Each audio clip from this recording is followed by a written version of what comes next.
우리가 함께 봉독한 말씀을 통해서 하나님께서 저 여러분에게 은혜 주시길 원합니다.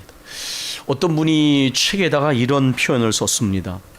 하나님 나라는 철저하게 정치적인 개념이다. 여러분께서 이 표현을 들으실 때에 어떤 분들은 굉장히 반발하는 생각이 드는 분도 있을 것입니다.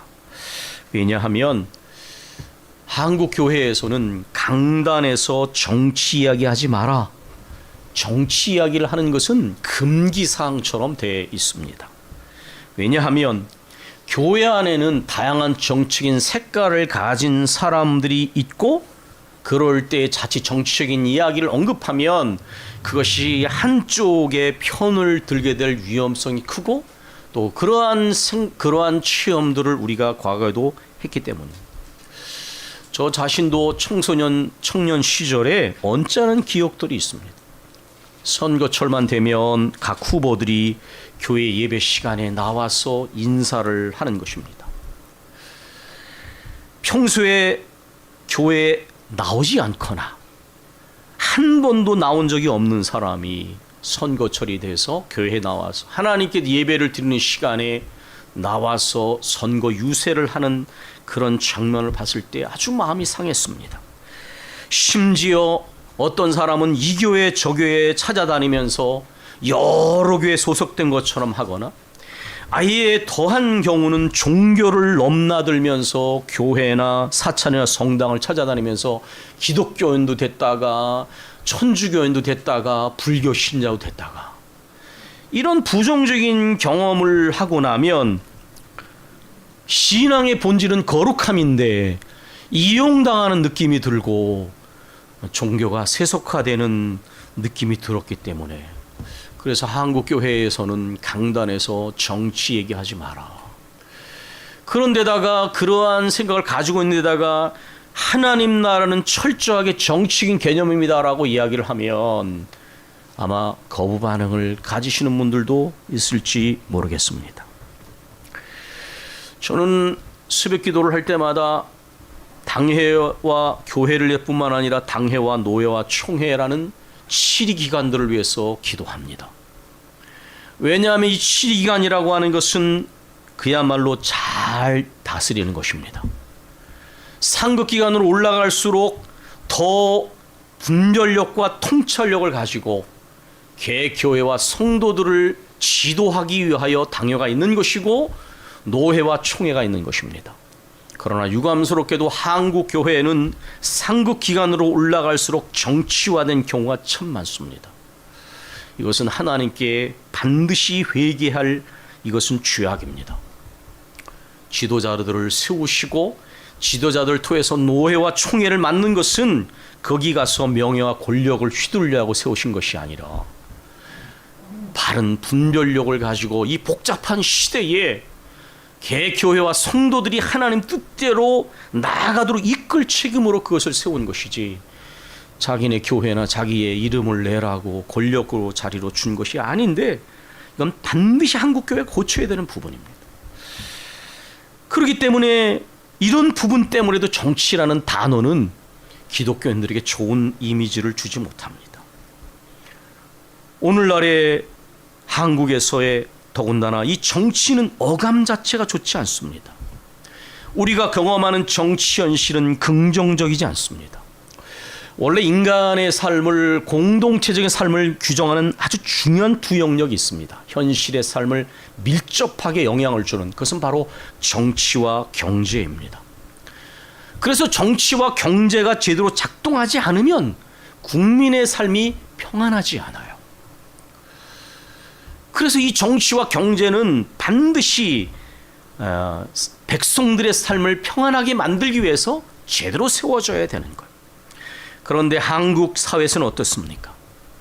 군주론을 쓴 마키아벨리가 군주론에서 한 말처럼 이 마키아벨리즘을 부정적으로 평가할 때에 쓰는 것은, 마키아벨리즘이란 권모술수도 하고 목적을 이루기 위해서 거짓말도 하고 편법도 쓰는 것이다, 이렇게 마키아벨리즘을 해석하는데, 원래 마키아벨리가 말하려고 했던 것은 그런 의미가 아닙니다. 거기에 보면 분명히 군주론에서 도덕도 이야기를 하고 현실 정치에는 여러 가지 이해관계와 여러 가지 부도덕도 있고 그러니까 현실을 직시하면서 상황에 맞는 정치를 해라라는 의미에서 군주론을 썼던 것이죠.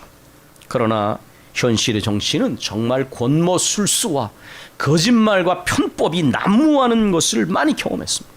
어른들이 그놈이 그놈이다라고 말했던 것을 저도 많이 들었습니다. 그렇기 때문에 한국 사회 속에서는 정치 냉소주의가 팽배해 있습니다. 그러나 존 F 케너디가 한 말처럼 여러분이 정치가들을 부도덕하다고 비판하고 정치에 대한 냉소주의를 갖는 그 순간에 기억하십시오. 그 부도덕한 정치가들이 전쟁과 평화의 문제를 결정하고 여러분의 삶의 질을 결정하는 복지 문제를 결정하는 당사자라는 것을. 그렇기 때문에 우리는 잘 뽑아야 되고 제대로 하는지 철저하게 감시해야 돼. 위임된 권력이지 대통령 각하가 아니라 대통령은 국민의 심부름꾼이고 위임된 권력을 민주주의적인 헌법의 틀 안에서 그 권력을 사용해서 백성을 잘 섬기라고 준 자림. 국회의원과 모든 책임을 맡은 자리는 다 그런 것이지요. 그런데 스티븐 레비츠키나 다니엘 지블렛이 썼던 언젠가 말씀드렸던 어떻게 민주주의는 무너지는가.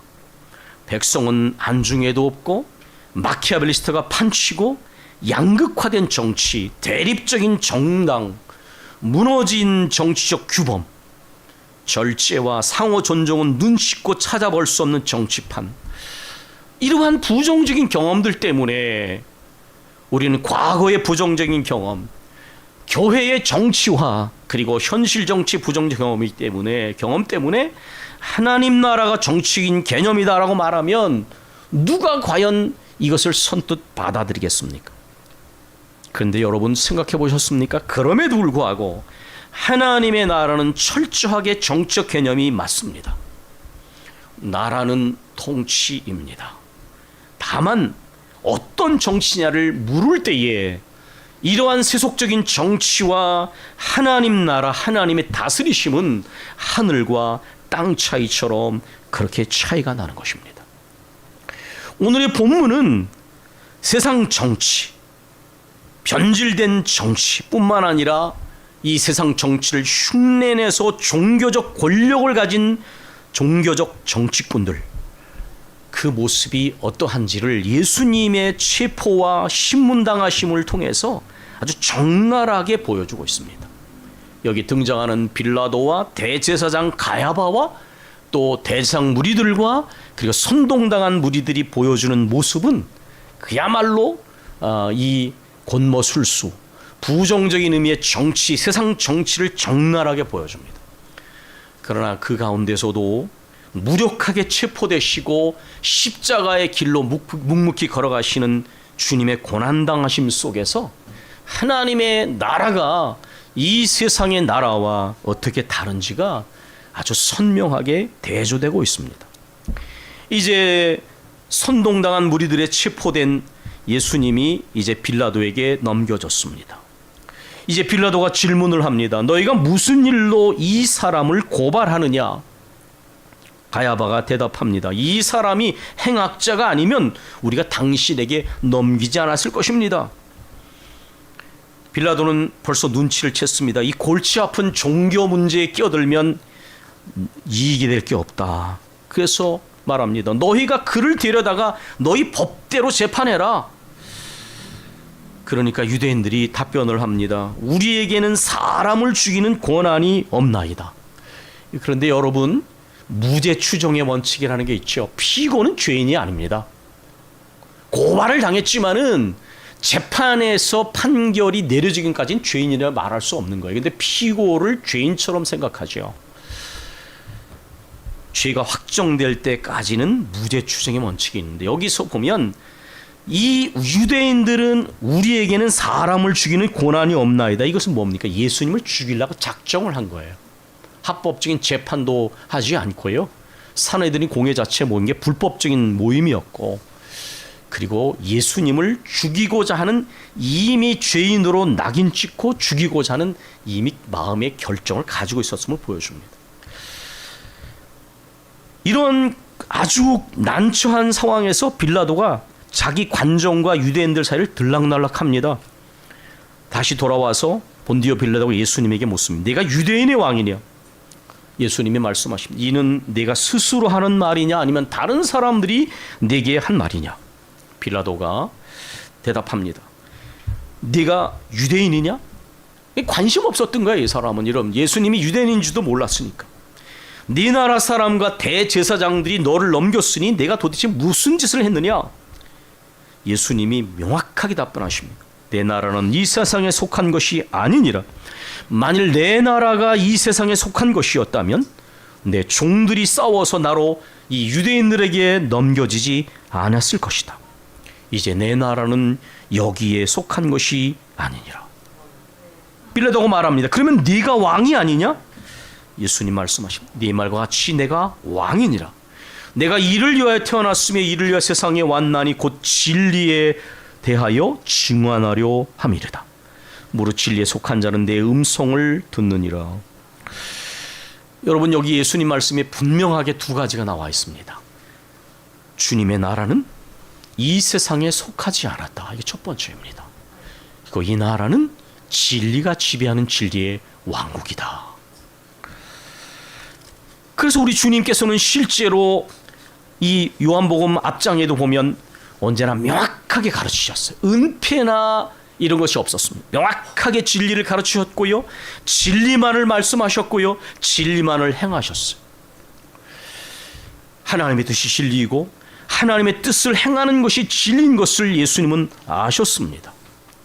그러나 영적인 세계를 이해할 수 없었던 빌라도에게 진리라는 의미는 이해하기 어려운 단어였습니다. 그리고 설사 이해한다고 할지라도 별로 관심이 없습니다. 그래서 유명한 질문을 하지 않습니까? 빌라도가 진리가 무엇이요? 저는 이 질문을 이렇게 해석해 봤습니다. 진리라는 것이 과연 존재해? 진리라는 것은 각자가 옳다고 생각하는 것이 진리 아니야? 예, 요즘에 상대적 진리관이 바로 이런 것 아닙니까? 각자가 옳다고 생각하는 게 진리예요. 또 존재한다고 할지라도 그것이 과연 현실 속에 무슨 의미가 있느냐? 진리라는 것이 존재할지라도 현실에서는 아무 힘도 발휘하지 못하고 힘 가진 사람이 이기는 거야. 막 권력의 생리를 잘 아는 빌라도는 그러기 때문에 진리가 무엇이냐라고 그렇게 예수님에게 물은 것입니다.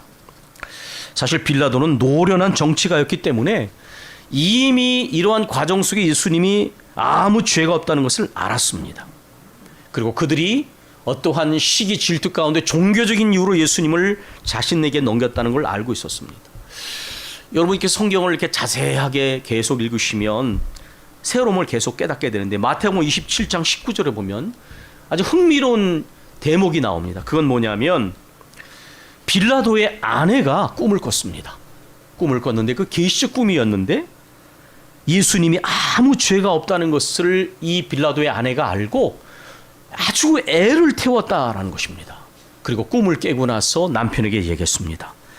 이 사람은 아무 죄가 없으니 절대로 그에게 상관하지 마십시오. 내가 꿈속에서 그것 때문에 많이 애를 태웠습니다라고 아내에게 빌라도가 말을 들었습니다. 이것 때문인지는 모르지만은 또 이 예수님에게 죄가 없다는 걸 이미 알아서인지 모르지만 빌라도는 실제로 굉장히 나름대로 예수님을 그냥 놓아주려고 애를 썼습니다.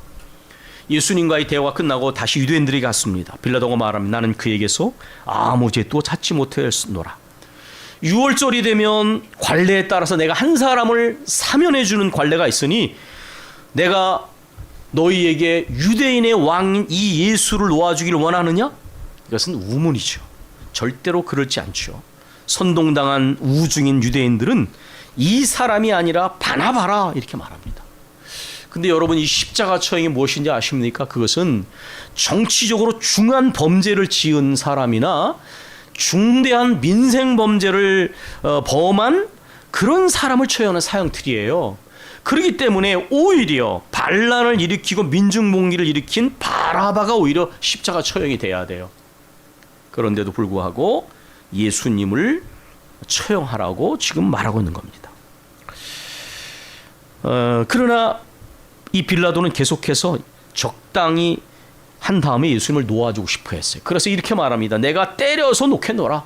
왜냐하면 죽일 죄를 발견하지 못했기 때문에. 그래서 예수님을 데려다가 때리고 채찍질하고 그 다음에 머리에 가시관을 씌우고 자색 옷을 입히고 모욕을 하죠. 군인들이. 그리고 다시 바깥에 나와서 말합니다. 보라, 내가 이 사람을 너에게 데리고 나오는데 나는 이 사람에게서 아무 죄도 찾지 못한 것을 너희로 알게 하려 합니다. 그리고서는 예수님을 앞에 세우고 보라, 바로 이 사람이다.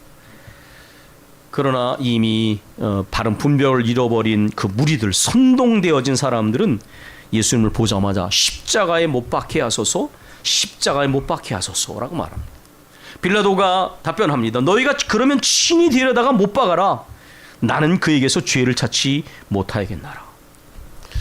그런데 원래 나쁜 짓을 하는 사람들은 생각을 많이 합니다. 나쁜 짓을 하기 위해서 생각을 많이 해요. 그래서 선한 사람들이 당하는 거예요. 그리고 나쁜 사람들은 나쁜 사람끼리 모입니다. 왜? 나쁜 사람들이 좋은 사람이 있으면 자꾸만 심리적 갈등을 불러일으키거든요. 자꾸만 브레이크를 걸어요. 그래서 알았어요. 왜? 사람은 유유상종이에요. 나쁜 생각을 하는 사람은 나쁜 사람끼리 친구 될 수밖에 없어. 그래야 방해를 받지 않고 풍성한 모략을 가지고 나쁜 짓을 하니까. 유대인들이 이렇게 말합니다. 우리에게 법이 있으니 그 법대로 하면 그가 당연히 죽을 것이니 그가 자기를 하나님의 아들이라 합니다. 이건 신성모독죄입니다. 그러나 여러분 아십니까? 옛날서부터 독재 정권도 종교 문제는 관여를 안 하려고 했습니다. 왜냐하면 종교인들은 무서운 데가 있거든. 특별히 광신자들도 그렇지만은 함부로 건들면 죽기를 강화두고 덤벼듭니다. 그래서 제가 지난 선거에도 한 총리가 보이는 모습을 보면서 얘기를 했던 겁니다. 독재 정권에서도 종교는 함부로 다루지 않았어요. 고견을 들었단 말이죠. 그러니까 빌라도가 이런 걸 알기 때문에 함부로 판단을 못하는 겁니다. 이 말을 듣고 더욱 두려워하여 민감하니까 다시 관정에 들어가서 예수님에게 또 묻습니다. 너는 어디로부터냐?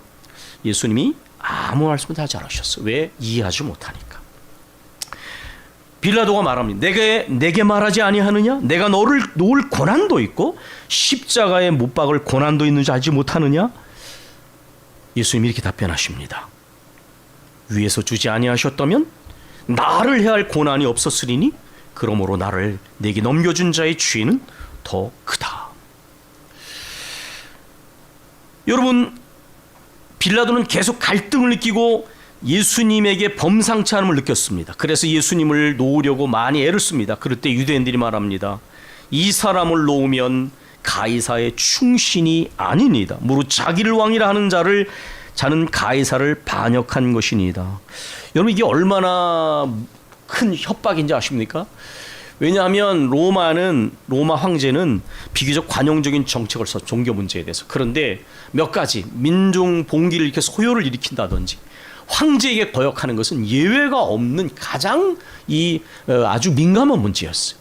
그러니까 이 무리들이 빌라도를 겁박하는 겁니다. 만약에 당신이 이 사람을 놓으면 당신은 가이사의 충신이 아니요. 이 말 때문에 빌라도는 더 이상 버틸 수가 없었습니다. 잘못하면 자기 목이 달아날 수도 있는 것이죠. 소요가 일어나면 아주 골치 아픈 것입니다. 바로 여기에 이 세상 권력자들의 상리와 행태와 한계가 명확하게 드러납니다. 명백하게 예수님이 죄가 없는 걸 알았지만은 그러나 공연히 골치 아픈 일을 만들지 않으며 결국 현실의 힘의 논리와 적당한 타협의 논리를 넘어서기 어렵다라는 것입니다. 이제 빌라도가 재판 자리를 마련하고 최종적 결정을 내립니다. 대낮 12시에 그리고 예수님에게 사형 판결을 내리고 이제 그들을 넘겨주고 그들에게 예수님을 넘겨주고 맙니다. 빌라도는 결국 굴복하고 타협했습니다. 여러분, 사도신경 대목을 기억하시죠?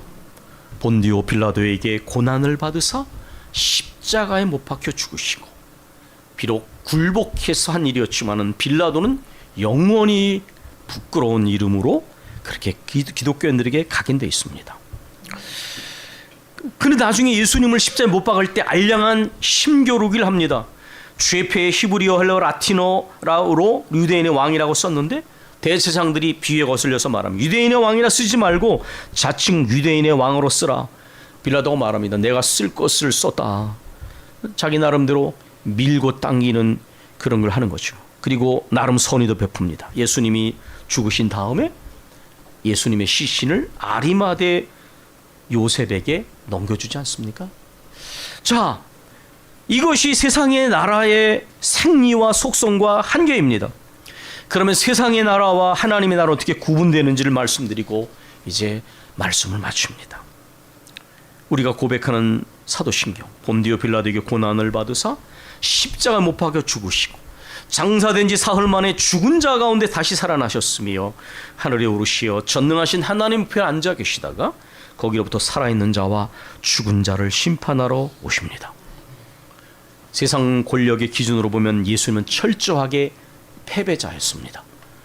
그러나 아까 우리가 기도한 것처럼 그러나 진정한 심판자는 바로 하나님이시오 예수 그리스도입니다. 권력자가 아닙니다. 십자가에 달려 고난받으시고 죽으신 다음에 부활하신 주님이야말로 왕 중의 왕이십니다.